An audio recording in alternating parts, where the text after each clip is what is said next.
if I think about horses and what they've taught me about gratitude, it's an interesting question because I think what horses have taught me the most is about presence because they really live in the present moment. I mean, they have associations and memories, but if something happens, they respond to it, react to it.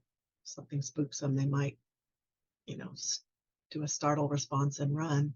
But as soon as they realize nothing's dangerous or nobody's chasing them, they just kind of go back to zero. They don't look around to see who's to blame or why did this happen or let's make sure that doesn't happen again. So there's not this baggage from the past or even worry about the future. They just live in the present moment. And that's so helpful to me, to just be grateful for everything that is right now. Because if you think about it, a lot of what we worry about is something in the future that hasn't happened yet. And a lot of things that we experience regret or sadness about are things that have already happened. And that's normal human behavior. But if we are right in the present moment, looking around for what we do have, it's definitely an invitation to be grateful. You know, students that go through our program, the first thing that happens is they learn a lot about themselves.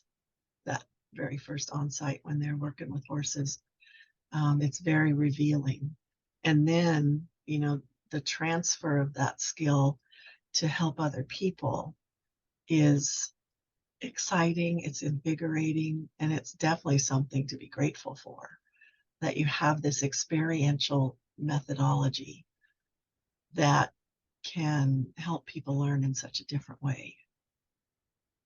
Because it's right here, right now with this sometimes very huge animal, 1,000 to 1,200 pounds. And it can be so gentle. And I guess the other thing that I always say, ooh, it makes me emotional when I think about it. After I've worked with somebody with a horse and I put the halter on, I take the horse back to the stall or the paddock, wherever they're going, I always take a moment and tell that horse how grateful I am for being such a good teacher for me and for the other people that day. I always say, thank you for being such a good teacher. That's one way I can show gratitude to the horses because they do things that I didn't think of and I wasn't sure how to do it, but they have a way of showing us something that we could be aware of. So I'm grateful for them every day and for learning this Equus coaching that has created a whole different dimension to the work I do. It's given me an opportunity to meet so many people that want to learn to do this work and then want to do it for other people.